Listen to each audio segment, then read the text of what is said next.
ténèbres, tu entres dans la lumière. Tu entres dans la lumière. Tu entres dans la lumière. Le pasteur Boniface Meigné, leader de la CMCI Côte d'Ivoire, a poursuivi sa caravane de week-end de salut et de guérison de cette année 2023, les samedis 15 et dimanche 16 avril 2023. Cette fois-ci, c'est la ville d'Issia qu'il a reçue pour 2 jours d'évangélisation, de prière et de combat spirituel en vue du salut des âmes, la guérison des malades et la délivrance de toute forme de captivité.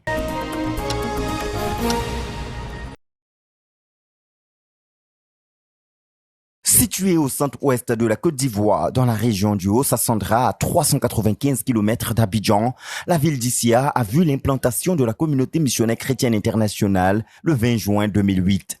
Dirigée par le couple missionnaire Amos Niabré et Rosemond Niabré, les 8 ans de conquête dans la dite localité ont déjà porté comme fruit l'atteinte d'un effectif de 1122 disciples se réunissant dans 40 assemblées de maisons. À partir d'Issia, déjà 47 villages aux alentours de la ville ont été atteints. Ce week-end de salut et de guérison a été l'occasion pour le pasteur Boniface Meigné de booster la croissance des effectifs et de poser à travers les ministères de délivrance les bases d'un ministère pastoral susceptible de favoriser la consolidation des effectifs de l'œuvre à Issia. Car comme il est indiqué dans le livre de Luc, le chapitre 1, le verset 74 à 75, les personnes délivrées servent Dieu dans la sainteté et la justice tout le reste de leur vie.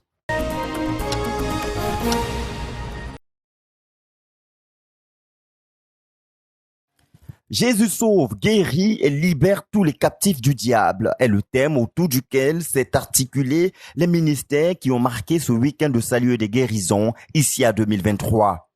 Pour conduire l'assistance principalement les invités à expérimenter les implications de ce thème, le pasteur Boniface Meigné les a d'abord conduits à se réconcilier avec Dieu en sortant des ténèbres pour venir à la lumière salvatrice du Seigneur Jésus-Christ. Le passage de Jean, le chapitre 12, le verset 42 à 50, avec une emphase sur le verset 46, a servi d'appui à l'orateur pour instruire les invités sur le fait que, pour expérimenter tous les fruits découlant de la foi en Jésus-Christ, il faut sortir des ténèbres. Je suis venu comme une lumière dans le monde. Je suis venu comme une lumière dans le monde. Afin que quiconque croit en moi ne demeure pas dans les ténèbres. Afin que quiconque croit en moi ne demeure pas dans les ténèbres. Amen. Tu gaspilles ta vie, tu crois. Il te reste une seule chose, sortir des ténèbres. Tu dis non, mais pourtant tu crois. Si tu ne croyais pas, on peut dire que c'est un démon, un méchant, incrédule. Mais tu crois. Mais tu veux rester dans l'adultère. Les ténèbres là, c'est le péché. C'est le vol. C'est l'orgueil, le mensonge. Le passage de Jacques, le chapitre 3, les versets 19 à 20, est cité en renfort pour insister sur le fait que la foi authentique en Jésus-Christ est confirmée par l'abandon de tout péché et l'obéissance à Dieu. Après avoir fait la lumière le premier jour sur le chemin de la réconciliation véritable avec Dieu, nécessitant de sortir des ténèbres et croire au Seigneur Jésus-Christ comme Seigneur et Sauveur, le second jour a consisté pour le leader de la CMCI Côte d'Ivoire à présenter les implications de l'œuvre salvatrice que le Seigneur Jésus-Christ est venu accomplir sur terre, comme indiqué dans le passage de Luc, le chapitre 4, les versets 18 à 19. Le Seigneur Jésus a été oint par Dieu et envoyé dans le monde pour annoncer une bonne nouvelle aux pauvres, pour guérir ceux qui ont le cœur brisé, pour proclamer aux captifs la délivrance et aux aveugles le recouvrement de la vue, pour envoyer libres les opprimés et publier une année de grâce du Seigneur. Le pasteur Boniface Meigné appelle à partir de ce passage les âmes à la repentance et à la soumission au Seigneur Jésus-Christ pour qu'ils bénéficient de toutes les implications de ces différents aspects de la mission salvatrice que le Seigneur Jésus-Christ est venu accomplir sur terre, incluant la réception de la vie éternelle, la guérison des malades et la délivrance de toute forme de captivité.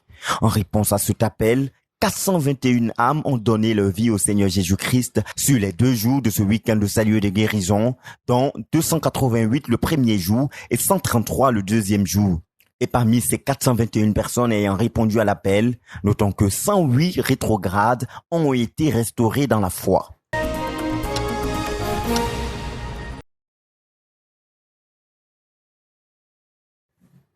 Après avoir conduit les âmes à recevoir le Seigneur Jésus-Christ comme Seigneur et Sauveur, le programme a été suivi par d'intenses moments d'intercession et de prière de combat pour la guérison des malades et la délivrance de toute forme de captivité.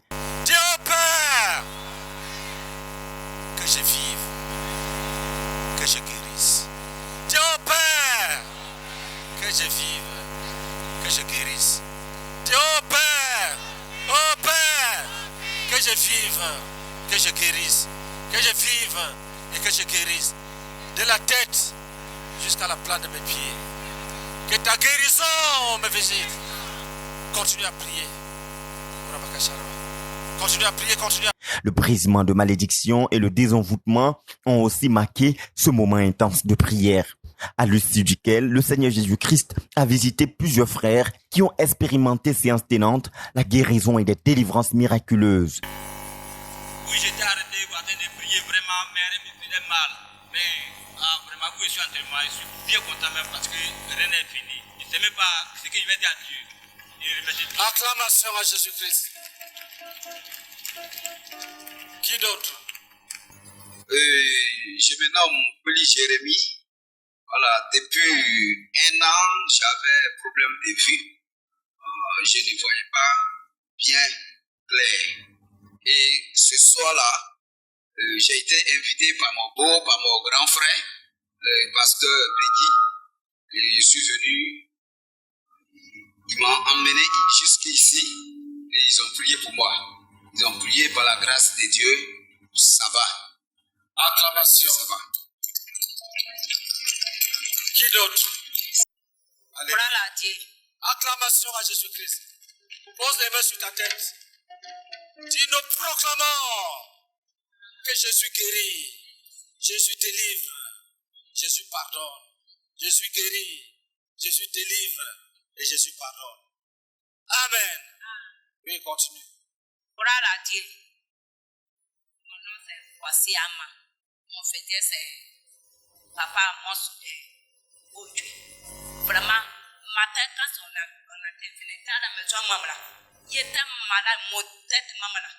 Ça fait 1 mois de dit, il souffre dans ma tête. Il boit des comprimés, ça ne passe pas. Mais vraiment, on est venu dans la prière là, vraiment, Dieu m'a guéri totalement. Acclamation Jésus-Christ. Alléluia. Quand je me suis arrêté là, je ne pouvais pas bien m'arrêter même. J'étais arrêté comme ça. Mon pied là tremblait 6 mois. J'avais une douleur dedans même. Je disais, je vais m'arrêter comment? En tout cas, la prière d'ensemble qu'on a fait, papa même a répété, on répétait après lui aussi. La prière qu'on a faite. Oh Dieu, il est bon. Mais voici, je suis faible. Jésus. Je marche. Pas de douleur. Délivré. Pas de douleur. Acclamation. Alléluia. Acclamez Jésus-Christ. La maman dit, ça fait 1 an que ses 2 pieds l'empêchent de marcher. Elle sent comme du feu dans ses pieds. Et elle est arrivée ce soir ici.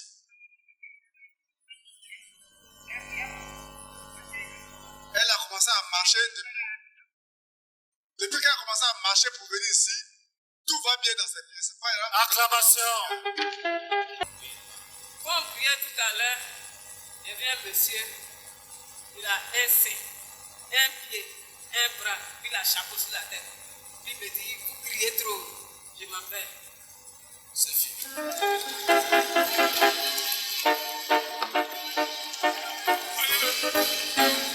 Attends d'abord, viens.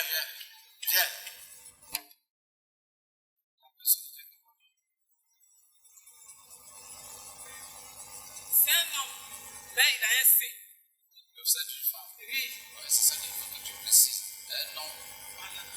C'est un homme, il a un sein, un pied, un bras. Là, il a un chapeau sur la tête. Il me dit, oh, vous criez trop.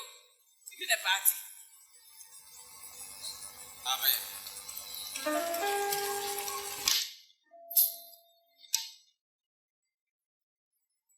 Qu'il ne revienne plus jamais dans ta vie. Ce sont en tout 83 frères qui ont rendu témoignage d'avoir expérimenté la guérison et la délivrance au cours de la prière. Notons que l'équipe de délivrance ayant accompagné le pasteur Boniface Meignier, dirigé par le pasteur Ernest Traillé, a aussi rendu ministère au cours de cette mission. Et comme fruit des ministères rendus, 58 délivrances des démons et de l'emprise des démons a été enregistrée et 116 démons ont été chassés.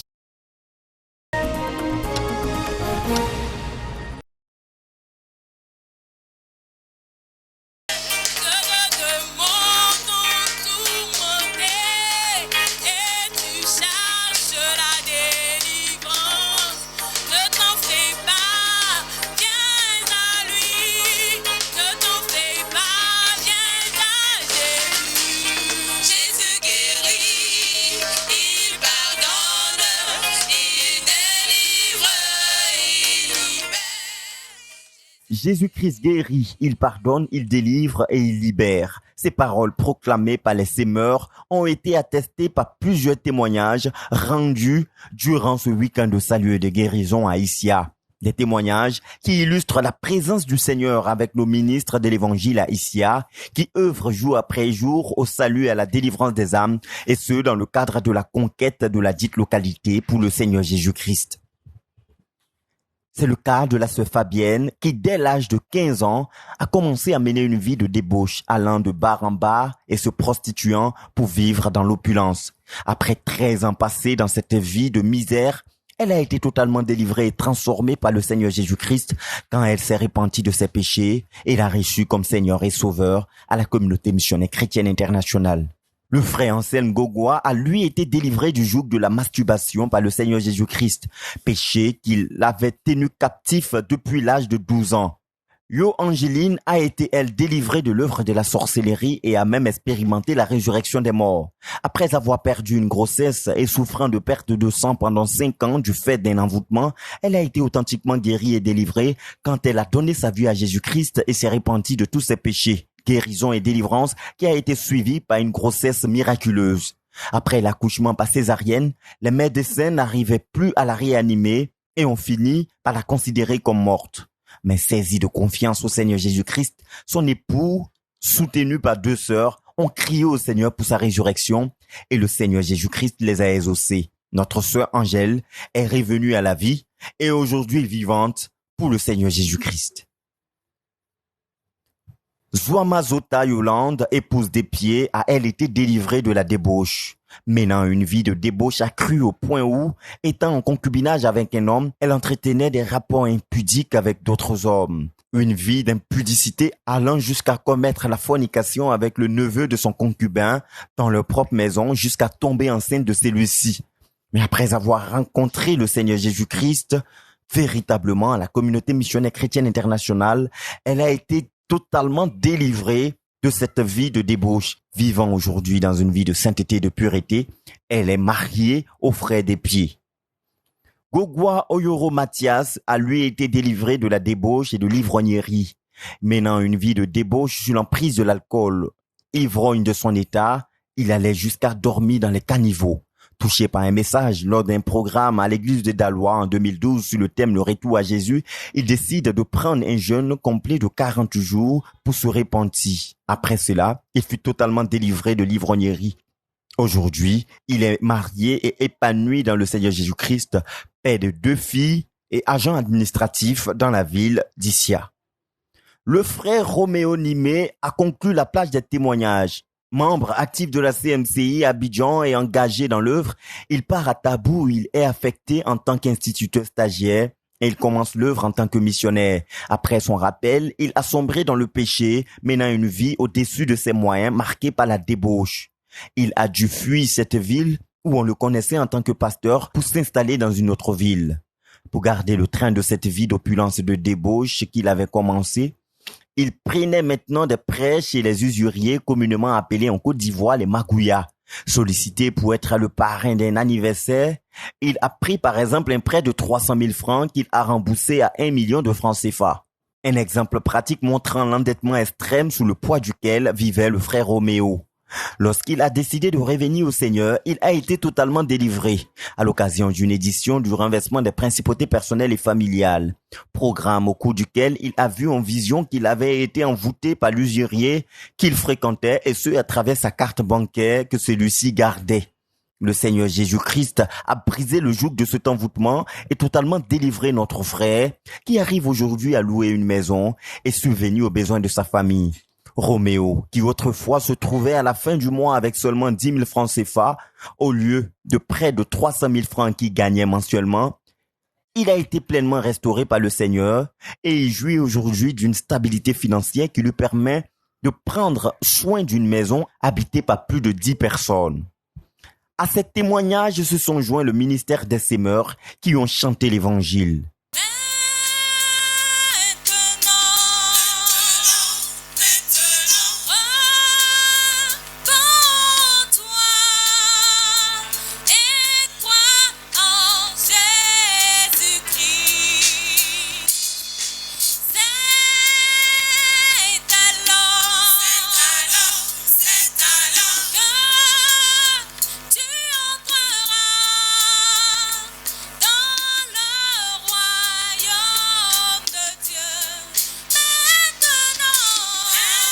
Ils ont ainsi participé à cette grande moisson de plus de 400 âmes gagnées au Seigneur Jésus-Christ au cours de ce week-end de salut et de guérison, ICIA 2023, qui a fermé ses portes dans la soirée du 16 avril 2023.